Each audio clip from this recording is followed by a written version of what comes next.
Salut tout le monde. Aujourd'hui je vais lire Demain les chats de Bernard Werber. Alors parce que le dernier livre, Une dernière danse, était vraiment très court. Je vais continuer un autre livre que Percy Jackson. Donc ça sera Demain les chats. Donc c'est un livre qui fait à peu près 300 pages. Donc on va dire... ouais, c'est aussi long qu'un Percy Jackson. Mais bref, je vais commencer. Alors, chapitre 1, ma quête. Comment ai-je fini par comprendre les humains? Depuis ma plus tendre enfance, ils m'ont toujours paru à la fois mystérieux et passionnants. À force de les observer en train de s'agiter dans tous les sens, ou d'effectuer des gestes incompréhensibles, voire ridicules, la curiosité a commencé à me gagner. Je me posais sans cesse des questions. Pourquoi agissent-ils aussi bizarrement? Est-il possible d'établir un dialogue avec eux? Et puis, j'ai eu la chance de le rencontrer. Lui, il m'a vraiment aidé à saisir leur fonctionnement, leurs mœurs, les raisons profondes qui expliquent leur comportement étrange. Ce sont toujours des rencontres qui nous changent. Sans lui, peut-être que je ne serais qu'une chatte comme les autres. Peut-être que sans lui, toutes ces aventures fantastiques qui me sont advenues ne seraient jamais arrivées. Peut-être même que sans lui, je serais passé à côté de ces découvertes incroyables. Maintenant, si je devais essayer de me remémorer le moment où tout a débuté, il faudrait sans doute que je commence par me souvenir de mes états d'âme de l'époque. Je crois que je m'ennuyais beaucoup seul dans ma maison et j'ai eu l'intuition qu'il serait judicieux que je discute avec ceux qui m'entourent. Déjà, à l'époque, j'étais intimement persuadé que tout ce que vit possède un esprit, tout ce qui possède un esprit communique, tout ce qui communique peut dialoguer directement avec moi. La communication m'apparaissait donc comme la solution à tous les problèmes, et il ne tenait qu'à moi d'entamer un échange fructueux avec les autres. Heureusement que j'avais cet objectif, sinon de quoi aurait été faite mon existence? Manger, dormir, voir se succéder les journées et les nuits à ne faire encore que manger et dormir, alors que le monde continue de palpiter autour de moi. Cependant, avoir une quête ne suffit pas, il faut aussi avoir une stratégie qui mène à son accomplissement. Comment aller vers les autres? Voilà comment tout a commencé. Chapitre 2. Première tentative. Je laisse lentement retomber mes paupières, j'inspire profondément, je sens mon corps et, dans ma tête, je sens mon esprit. C'est comme un petit nuage sphérique, cotonneux et argenté, flottant au centre de mon crâne. Il est doté de la capacité de s'agrandir. Élastique, il s'élargit, s'étale, devient un disque. Et plus il s'étend, plus ma conscience perçoit l'espace qui m'entoure.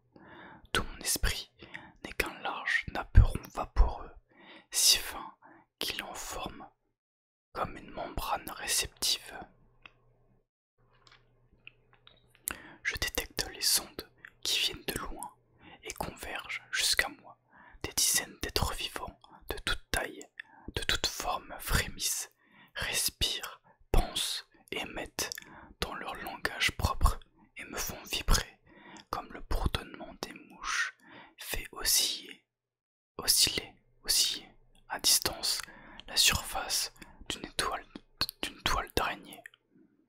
Je garde les yeux clos, j'écoute avec tous mes sens physiques et psychiques. Là, par exemple, je sens une onde, pas de doute, il y a un être qui réfléchit dans ma zone de sensibilité. Je perçois une pensée inquiète, j'ouvre les yeux, je cherche la source d'émission, je m'avance dans la direction d'où provient le signal. Après mon esprit, ce sont mes yeux qui achèvent l'identification de cette source d'intelligence. Je la vois, elle est très belle. Je continue d'avancer à petits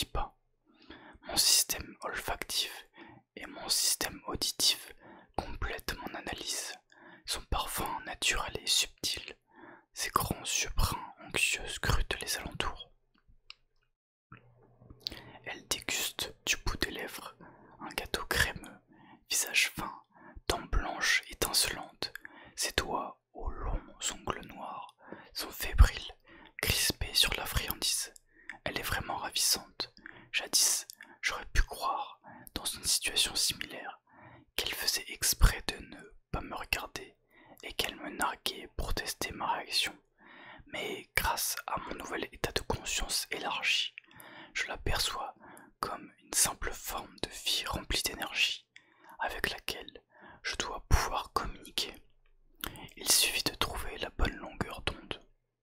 Approchons encore. Je me concentre et j'envoie une pensée bien distincte dans sa direction. Bonjour mademoiselle.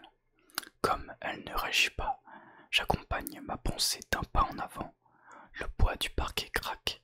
Elle tourne la tête et sursaute en me voyant. Inquiète, elle s'enfuit, abandonnant son gâteau. Elle détale de toute la puissance de ses jolies cuisses musclées. Je la poursuis. C'est une sportive. Elle file à grande enjambée. J'essaye de ne pas me faire distancer. J'arrive même à gagner du terrain. Je vois maintenant un détail qui m'avait échappé jusque-là et qui participe à son indéniable charme. Elle a une longue queue fine et rose. J'envoie une nouvelle pensée en me concentrant. Bonjour souris. Elle accélère. Et attendez, je ne veux pas vous faire de mal. Je me fiche que vous voliez des gâteaux. Je souhaite seulement vous parler. Elle accélère encore. Non, ne partez pas. Sa queue rose virevolte derrière elle. Cette souris est vraiment très gracieuse. J'aime les êtres qui bougent harmonieusement leur corps. Bon, il va falloir que je le rattrape. Si je veux arriver à un dialogue satisfaisant, j'accélère. Moi aussi, bousculant le tabouret dans la cuisine, effleurant un vase dans le salon, égratignant le tapis pour freiner. Dans mon élan, je parviens de justesse à prendre le virage à gauche, puis à droite. Je glisse en dérapage, plus ou moins contrôlé, sur le parquet ciré. Je me récupère en griffant le sol. Déjà, elle est loin, mais je la distingue encore, forme furtive, disparaissant par la porte entrebâillée de la cave. Elle dévale l'escalier menant au sous-sol. Je la suis. Nous voilà au milieu des machines à laver, des poussettes, des valises, des vieux tableaux et des bouteilles de vin. Il n'y a que peu de lumière, un simple rayon issu du soupirail. J'élargis donc au maximum mes pupilles. De fines fentes, elles deviennent larges cercles et arrivent ainsi à me mouvoir dans la quasi-obscurité. Nous, les chats, nous savons accomplir ce genre de prouesse. Je peux même distinguer ces empreintes sur le sol poussiéreux. Je les suis un temps, puis elles disparaissent. Je ferme les yeux, mes oreilles aux aguets pour localiser la souris grâce à mon ouïe ultra fine. Ce sont ensuite les extrémités de mes moustaches qui vibrent et permettent d'affiner l'information. Elle est par là. Plus loin, je retrouve en effet des empreintes qui mènent à une fissure dans le mur, tout près du sac de bûches. J'avance à pas feutrés. Êtes-vous là, petite souris? J'entends son cœur qui bat fort. De l'inquiétude, elle est passée directement au stade de la panique totale. Je me penche et la vois cachée dans un trou, pas plus large que ma patte. Elle tremble de tout son corps, yeux exorbités, mâchoire entr'ouverte, queue enroulée devant ses pattes. Est-il possible que ce soit moi qui l'effraie à ce point? Pourtant, je ne suis qu'une jeune chatte. Je pense que des années d'incompréhension entre nos deux espèces ne participent guère à surmonter notre méfiance mutuelle. Je me concentre et envoie un message télépathique, suivi par un ronronnement en ondes à fréquence basse. Je ne souhaite pas vous tuer, mais simplement dialoguer, d'esprit conscient à esprit conscient. Elle recule encore pour se plaquer au fond de son trou. Elle tremble si fort que j'entends ses dents qui s'entrechoquent. Je passe en mode ronronnement sur une fréquence médiane. N'ayez pas peur. Sa respiration devient plus profonde et ses battements de cœur plus rapides, comme si pensée ayant été perçue produisait l'effet contraire à celui recherché. Mais pourtant, je sens que j'y suis presque. Ne croyez surtout pas que c'est à ce moment qu'une détonation me fait sursauter. Cela provient de l'extérieur de ma maison, de la rue. Elle est immédiatement suivie de plusieurs autres claquements secs, puis de cris aigus. Je remonte jusqu'au premier étage. Je sors sur le balcon de la chambre et, depuis ce point de vue élevé, j'essaie de voir ce qui provoque ce trouble. Je distingue un humain habillé en noir qui brandit une sorte de bâton dont l'extrémité crépite de petites lueurs en direction de jeunes humains qui sortent d'un grand bâtiment dont la porte est surmontée d'un drapeau bleu, blanc, rouge. Certains d'entre eux tombent et ne bougent plus. Les autres courent dans tous les sens et poussent des hurlements, tandis que l'humain vêtu de noir continue de produire des détonations avec son bâton. Lorsque ce dernier semble ne plus fonctionner, il le jette au milieu des jeunes humains qui crient et s'effondrent sur le trottoir, puis il se met à courir. D'autres humains le poursuivent dans la rue et parviennent à l'attraper, pratiquement devant la porte de ma maison. Ils se battent avec leurs poings et leurs pieds. Des voitures surgissent maintenant de partout, alors que les cris et les gémissements résonnent de toutes parts. Puis l'homme habillé en noir est emporté par une voiture très bruyante qui fait tournoyer une lumière bleue sur son toit.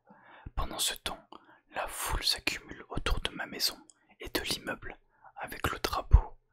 Les cris cessent enfin, mais les humains parlent vite et fort, et je perçois une émotion comme un nuage palpable, la douleur.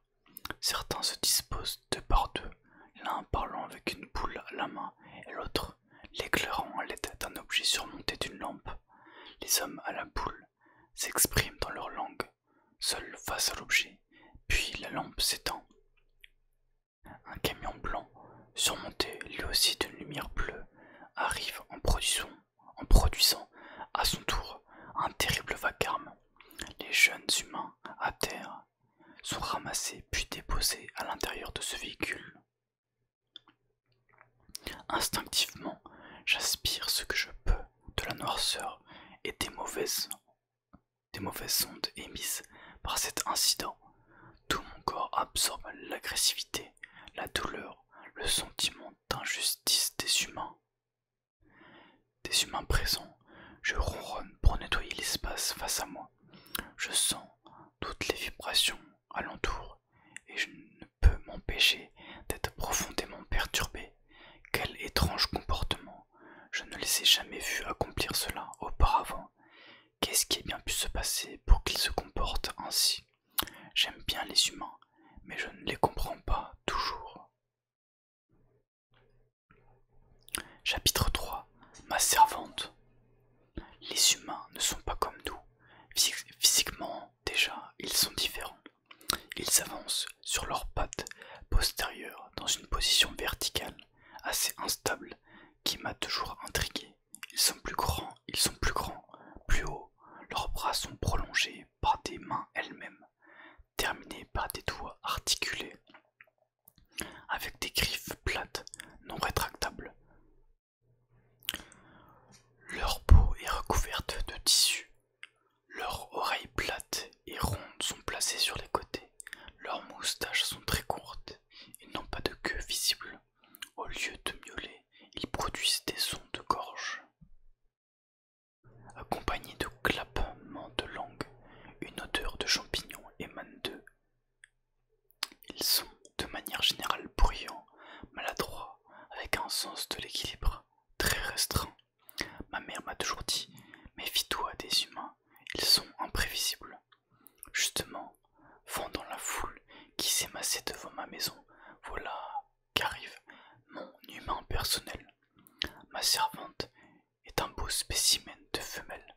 Elle a une longue crinière de poils bruns luisants, réunis par un très joli élastique rouge. Elle se nomme Nathalie. Elle franchit la porte de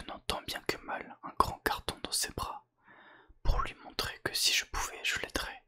Je cours vers ses jambes et zigzague entre ses pieds, en claquant gentiment des dents, étonnée, déséquilibrée, et sur le point de tomber, elle se rattrape de justesse et émet plusieurs sons parmi lesquels je perçois mon propre nom, Basté. J'ai déduit que je me nommais ainsi à sa façon de s'adresser à moi. Son intonation me laisse penser qu'elle souhaite jouer. Je fais alors brusquement un pas sur le côté et la prends par surprise. Cette fois-ci, elle s'étale de tout son long avec son carton. Franchement, quelle idée de marcher uniquement sur les pattes postérieures. Je m'approche et me frotte à elle tout en ronronnant, espérant qu'elle consente à me caresser pour me remercier de cette facétie qui montre notre haut niveau de complicité. Nathalie prononce quelques mots dans sa langue incompréhensible. À son intonation, j'ai l'impression qu'elle est, elle aussi, bouleversée par ce qui s'est passé dehors. Je suggère aussitôt un moment de détente en jouant avec une chaussette qui traîne et que j'ai déjà bien mordillée. J'y avais trouvé une odeur de sueur humaine un peu aigre, mais fort sympathique. Au lieu de cela, elle se relève et secoue le carton, comme pour vérifier l'état de son contenu. Rassurée, elle poursuit son avancée vers le salon. Quel est ce nouveau jouet, lourd et encombrant? Déjà, j'imagine une très grande peluche, une poupée avec une clochette, ou même une boule de fil électrique. J'adore les boules de fil électrique. Alors qu'elle déballe le carton, je m'aperçois avec déception que c'est une grosse plaque noire au bord anguleux. Elle passe la demi-heure suivante à la fixer au mur. Quand c'est fait, je monte sur la table, l'examine de plus près, je la touche. C'est un monolithe triste et froid, cela n'émet aucune onde. Je bâille pour faire comprendre que ce cadeau ne m'intéresse pas. En revanche, Nathalie, toujours fébrile, a l'air d'être très absorbée par sa nouvelle acquisition. Lorsqu'elle l'allume, des taches de couleur apparaissent et des sons étranges résonnent. Elle s'assoit dans le fauteuil et utilise un boîtier noir pour changer les couleurs et les bruits émis. Je bâille plus ostensiblement et m'aperçois que j'ai faim. Je n'aime pas avoir faim. Cependant, au lieu de s'occuper de moi, ma servante est installée devant son étrange lampe murale et semble aussi fascinée qu'un papillon par une flamme. Je me concentre sur son esprit et essaie de percevoir ses sentiments. Elle a l'air traumatisée. Je regarde alors les taches colorées sur la plaque noire et m'aperçois que les ronds beiges sont des visages humains qui alternent avec des images de voitures ou d'humains qui marchent. En scrutant mieux encore, j'arrive à reconnaître la scène à laquelle j'ai assisté plus tôt dans la journée. Il y a le bâtiment avec le drapeau bleu, blanc, rouge.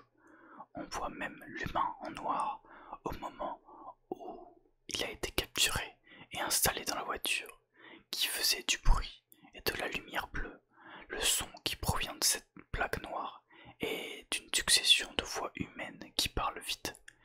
Une scène un peu plus longue que les autres montre de jeunes humains étendus au milieu de flaques rouges. La voix est de plus en plus rapide avec des intonations de colère. À force de me focaliser sur l'esprit de ma servante, d'écouter et de regarder, je comprends soudain que ce que voit Nathalie dans cette fenêtre lumineuse, ce sont des humains qui ne sont pas seulement couchés, mais sont complètement morts. J'en déduis que les humains ne sont pas immortels.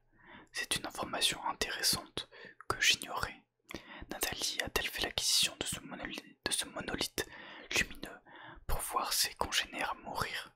Je m'installe sur ses genoux tièdes pour mieux percevoir ses émotions et sens. En effet, qu'elle est bouleversée. Ma servante est exactement dans le même état vibratoire que la petite souris que j'ai suivie tout à l'heure dans la cave.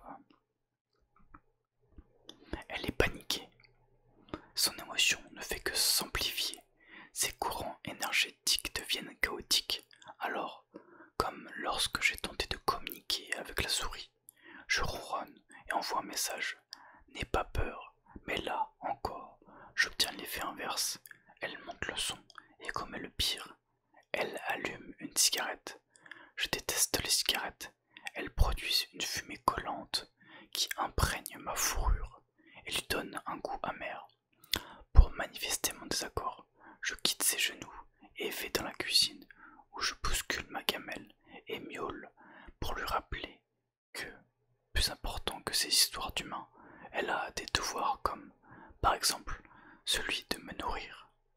Elle ne réagit pas, je miaule de plus en plus fort. Nathalie se lève enfin, mais au lieu de s'occuper de moi, elle m'enferme dans la cuisine où je m'étais réfugié dans l'attente de ma pitance.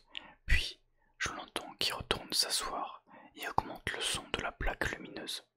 Autant d'égoïsme de la part d'un individu, censé me servir est atterrant. Je déteste quand mon humaine se comporte ainsi. Je saute sur la porte, plante mes griffes dans le bois. En vain, la nécessité d'améliorer la communication avec ma servante humaine m'apparaît plus que jamais comme un objectif prioritaire. Ne sachant pas combien de temps elle va rester ainsi, le regard happé par son monolithe lumineux, je me rabats sur le placard, me glisse jusqu'au sac de croquettes et tente de le déchirer avec les dents. Malheureusement, le sac est solide et je dois y prendre à plusieurs reprises avant de trouver l'angle de pénétration satisfaisant. Bien entendu, c'est juste au moment où je réussis enfin à crever le sac que la porte s'ouvre et que Nathalie réapparaît, à garde, pour verser des croquettes dans ma gamelle. Je les déguste en les faisant délicieusement craquer entre mes molaires. Quand je suis enfin rassasié, je retourne au salon. Mon humaine s'est rassise face à la plaque lumineuse qui continue de diffuser en boucle les mêmes images. Je remarque qu'un liquide transparent coule de ses yeux. Ses vibrations sont de plus en plus mauvaises. Je ne l'ai jamais vue ainsi.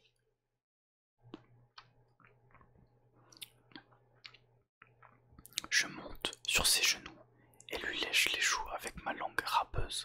Cela a un goût salé dans lequel je perçois son émotion. L'écoulement finit par s'arrêter. Sur la plaque murale, la scène a changé.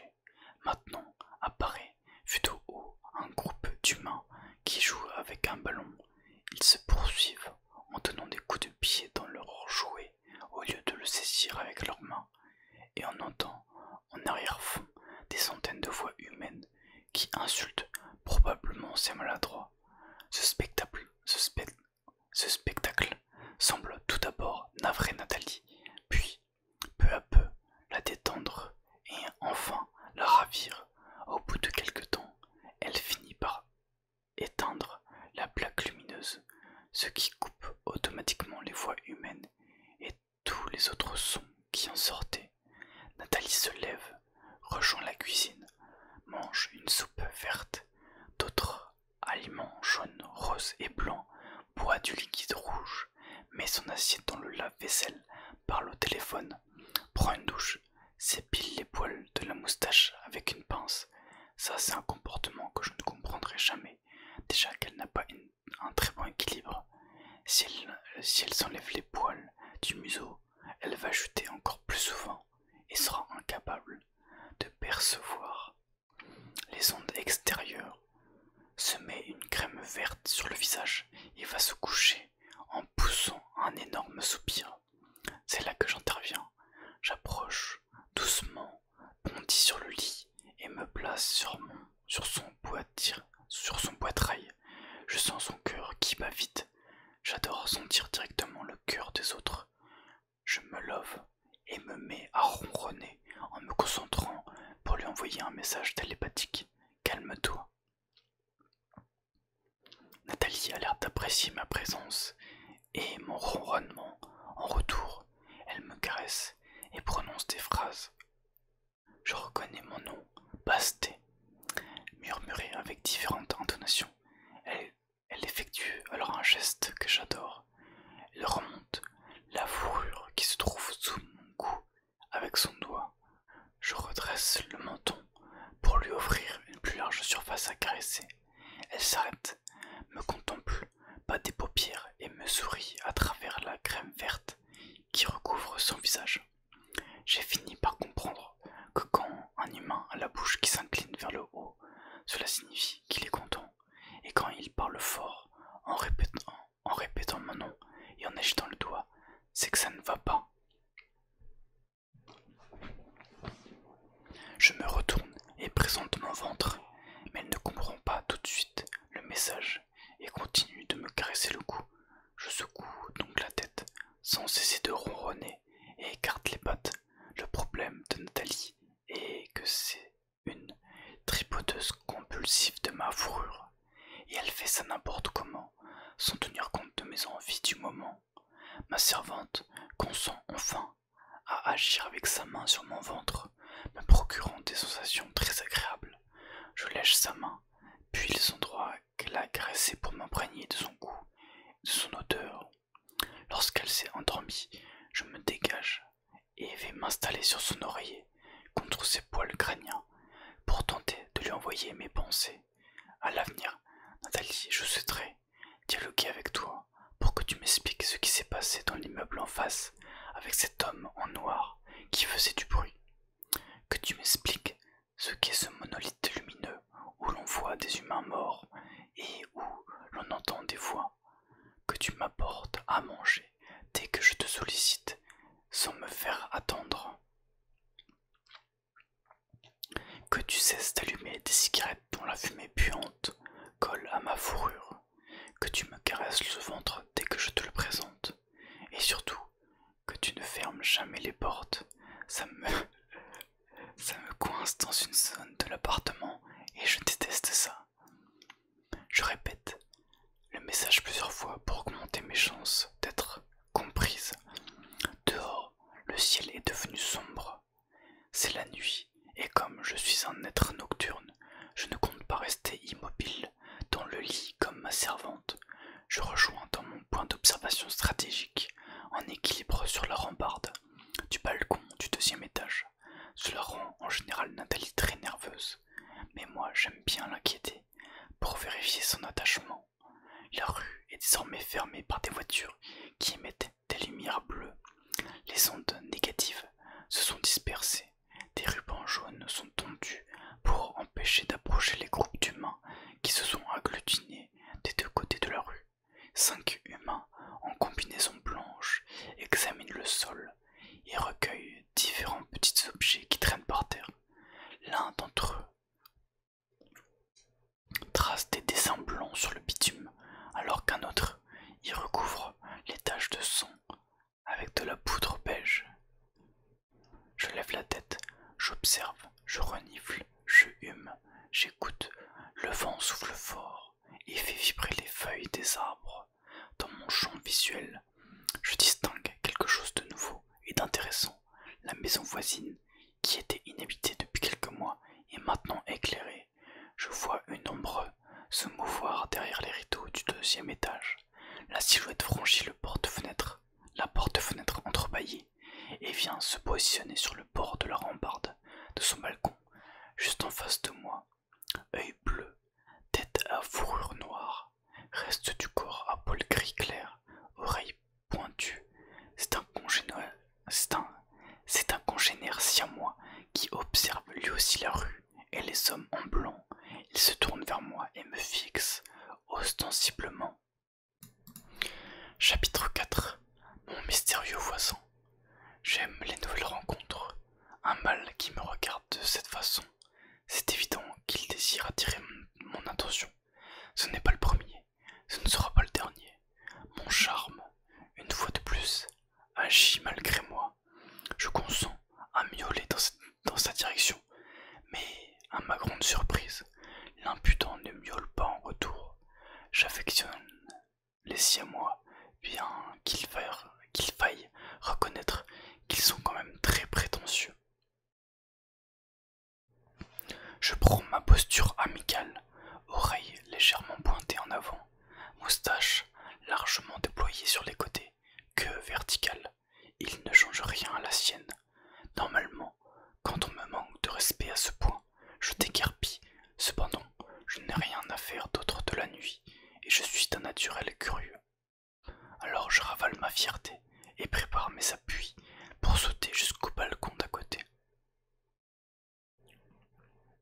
Je me tasse, je vise, propulsion, extension, je me déploie au-dessus du vide, entre nos deux maisons. J'écarte les doigts et mes griffes. Je vole une demi-seconde. La distance est importante et j'ai mal calculé ma détente. Je rate de quelques centimètres, à peine, la rambarde où je comptais atterrir. Je brasse l'air. Mes griffes frôlent le métal, mais ne trouvent pas de prise. Le siamois m'observe toujours sans bouger. L'humiliation est totale. Je me rattrape, heureusement, au lierre, et, à coups de griffes ravageurs, je remonte jusqu'au balcon. Le siamois ne bronche toujours pas. Enfin, j'atteins mon objectif, me hisse et marche sur la rambarde, m'avance vers lui en miaulant. Il reste parfaitement stoïque. De près, je le vois mieux. C'est un siamois qui, au vu de son allure générale, doit être âgé d'environ 10 ans. Pour moi, qui n'en est que 3, c'est un vieux. Détail étonnant, il a une plaque de plastique de couleur mauve fixée au sommet du crâne. Surmontant ma susceptibilité, j'entame la conversation comme si de rien n'était. Vous êtes le nouveau voisin. Pas de réponse. Pourtant, je perçois ces ondes très chaleureuses. Pouvons-nous discuter ensemble? J'habite à côté et je suis contente qu'il y ait un chat dans la maison la plus proche. Il se lèche la patte, puis la passe sur son oreille droite, signe de réflexion légère. Je prends cela pour un oui. J'ai eu assez de difficultés à communiquer avec autrui aujourd'hui pour échouer avec un être qui parle le même langage que moi. C'est quoi cette plaque mauve au sommet de votre crâne? Il me fixe, puis consent enfin à me répondre. C'est mon troisième œil. Et c'est quoi un troisième œil? C'est une prise USB qui me permet de me connecter aux ordinateurs pour communiquer avec les humains. Ai-je bien entendu une quoi? Je ne veux surtout pas avouer que je suis dépassé par ces références, mais il ne se donne même pas la peine de répéter. De la patte, il arrache le capuchon de plastique mauve, baisse la tête et m'invite à venir me rendre compte par moi-même. Je me penche et distingue un orifice parfaitement rectangulaire cerné d'un liseré de métal s'enfonçant directement à l'intérieur de son crâne. C'est une blessure suite à un accident. Cela doit faire mal. Non, c'est volontaire et très pratique. Et vous leur dites quoi aux humains avec ce troisième œil? Il continue de se lécher et de passer sa patte derrière l'oreille. Rien. Alors quel avantage y a-t-il à posséder cela? Je ne leur dis rien, mais eux m'apprennent beaucoup. Ainsi, je peux comprendre comment fonctionne l'humanité et, à travers elle, tout l'univers. Il a prononcé cette phrase sur un ton si détaché que je suis estomaqué par son assurance et sa suffisance. Mais ce n'est pas tant ce qu'il raconte que la manière dont il s'exprime qui m'impose le respect. Est-il possible qu'il puisse vraiment comprendre les humains? Moi, j'ai essayé de leur parler aux humains. Ils ne comprennent que peu d'éléments. Ce soir, ma servante a oublié de me nourrir à l'heure, et elle m'a enfermé dans une pièce dont je ne pouvais sortir seul. Tout ça pour observer une grande plaque noire fixée au mur qui fait de la lumière et du bruit. J'ai bien regardé moi aussi, et j'ai fini par comprendre que, dans cette plaque noire, on voyait d'autres êtres humains morts. Le siamois inspire, comme s'il cherchait l'intonation la plus adaptée pour s'adresser à moi. Il sort sa longue langue rose et l'étire pour humecter les babines. Votre plaque noire murale s'appelle, dans leur langage, une télévision. Admettons, dans cette télévision, il y avait des images d'événements qui se sont passés ici même, dans la rue. J'y ai assisté dans l'après-midi. Un homme en noir est venu et utiliser un bâton pour faire du bruit. Cela se nomme fusil, et si les détonations étaient saccadées, il s'agissait probablement d'un fusil mitrailleur. De jeunes humains sortant de l'immeuble avec le drapeau sont tombés par terre. L'immeuble avec le drapeau est une école maternelle et les jeunes humains sont des enfants élèves de cette école. Puis l'homme en noir a jeté l'objet et s'est enfui, et les jeunes humains qui sont tombés ne se sont pas relevés. Normal, il les a blessés ou tués. Il est venu précisément pour cela. Ensuite, d'autres humains ont attrapé l'homme en noir et il a été emporté par une voiture avec une lumière bleue. La police. Un autre camion a surgi. Il était blanc avec une lumière bleue. Lui aussi. Des hommes en sont sortis pour installer les jeunes humains sur des lits roulants et ils les ont emportés. Une ambulance, puis d'autres humains sont arrivés et se sont mis par deux pour s'éclairer le visage. Cela devait être des journalistes. Ce sont eux qui fournissent les images que ta servante a observées ensuite à la télévision. Que signifie cette scène? Les humains traversent une crise. Ils sont pris dans une sorte de spirale de violence de plus en plus spectaculaire qui, à mon avis, ne va pas s'arrêter de sitôt. Des individus comme cet homme en noir viennent pour tuer au hasard d'autres humains. Cela s'appelle du terrorisme. Quel intérêt pour eux de s'entretuer? Cela permet de provoquer un choc émotionnel très fort et donc d'attirer l'attention des autres sur leur cause, notamment à travers les images que la télévision va diffuser. C'est une forme de communication. Quand les humains ont peur, ils sont plus attentifs et plus facilement manipulables. Je ne comprends pas. À mon avis, ce qui se prépare est encore pire. La guerre, le terrorisme, ce n'est qu'un avant-goût. Cela ne concerne que quelques dizaines de personnes. La guerre, c'est pour éliminer des centaines de milliers, voire des millions, et je pense qu'elle va bientôt être déclarée. Il se gratte l'oreille avec la patte par petits à-coups. Je ne suis pas sûr de comprendre tous les mots qu'il utilise, car il ne fait aucun effort pour avoir un vocabulaire accessible, mais je saisis l'idée générale. Alors, je poursuis pour ne pas lui montrer que sa conversation me dépasse. Ce que je sais, c'est que le terrorisme et la guerre font couler de l'eau des yeux de ma servante. Cela s'appelle pleurer. Les humains pleurent quand ils sont tristes. Ce qui coule, ce n'est pas de l'eau, ce sont des larmes. Vous y avez goûté, et c'était salé, n'est-ce pas? Je dois l'avouer, son assurance et ses connaissances étonnantes m'impressionnent. Dans sa télévision, il n'y avait pas que des humains morts, il y avait aussi des humains qui jouaient à la balle et d'autres autour qui criaient. Vous comprenez aussi ce genre de situation? C'est le football, c'est un sport collectif. Mais pourquoi n'ont-ils pas chacun une balle? C'est fait exprès pour créer un enjeu. Le fait qu'il n'y ait qu'un ballon pour autant de personnes doit les frustrer, les énerver, leur donner envie de courir dans tous les sens, non. En fait, s'il n'y a qu'un ballon, c'est pour qu'ils essayent de le mettre dans les filets du camp adverse. Cela leur fait gagner des points et en général, cela plaît à ceux qui regardent. Quand elle a vu cela, votre servante a arrêté de pleurer, n'est-ce pas?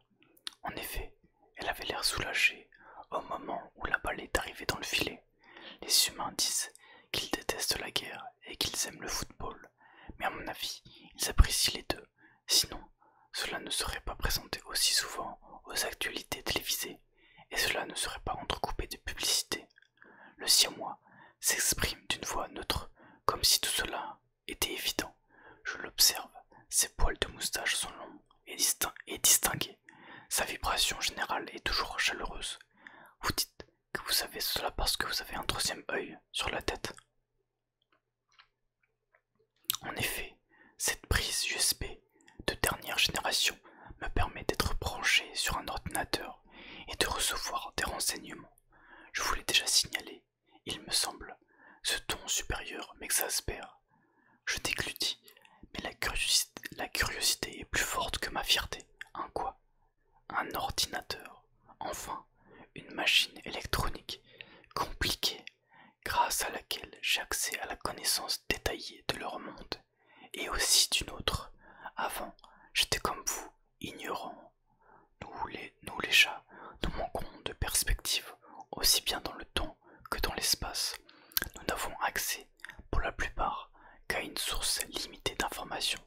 Ce que nous voyons, ce que nous entendons et ce que nous sentons avec nos propres sens physiques et psychiques. C'est un tout petit champ de connaissances qui se limite en général à un appartement, quelques toits, un jardin, une rue. Les humains, eux, peuvent percevoir des événements au-delà de leur propre sens physique grâce à plusieurs outils modernes, la télévision, la radio, l'ordinateur, les journaux, les livres. Le siamois recommence à se lécher la patte et à se gratter derrière l'oreille. Avec nonchalance, je crois qu'il se moque de moi, peut-être parce que je me suis ridiculisé avec mon saut raté qui m'a fait atterrir dans les lierres. Je m'ébroue nerveusement et essaye de reprendre contenance. Moi, je veux créer un dialogue direct avec eux, de pensée chat à pensée humaine, pas seulement recevoir, mais émettre en retour. Impossible, il m'énerve avec ses grands airs. J'essaye de ne pas perdre mon sang-froid. J'ai déjà établi un début de dialogue. Vous n'avez pas de troisième œil, et même si vous en aviez un, je vous garantis, chère voisine, que cela ne marche qu'en réception, pas en émission. La connaissance va des humains aux chats et non l'inverse. J'inspire profondément, tâche de garder ma contenance et insiste.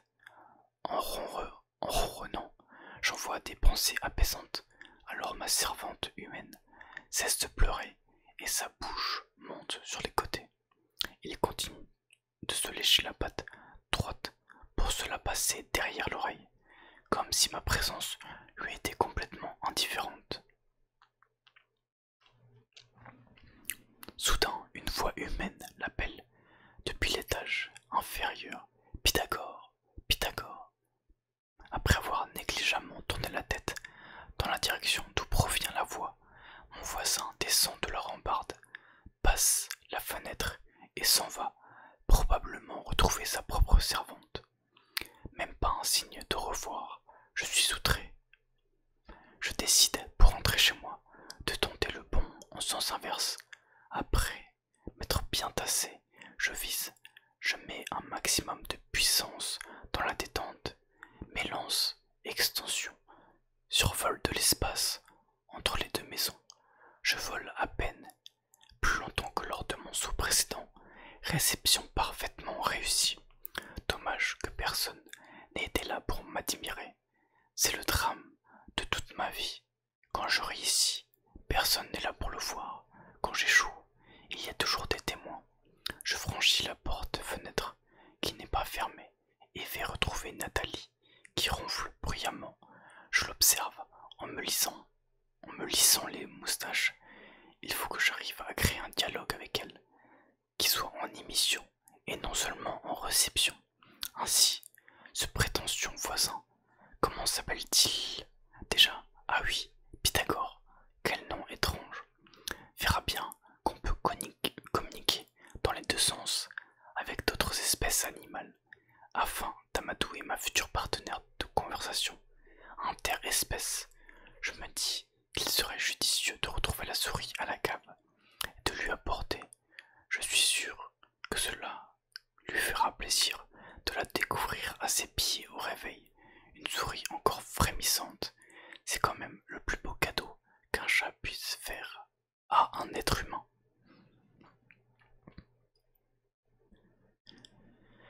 Et voilà pour cette première vidéo de ce livre. J'espère que ça vous a plu, le début. Ça a l'air pas mal. Donc voilà, je vous dis à la prochaine et voilà. Salut!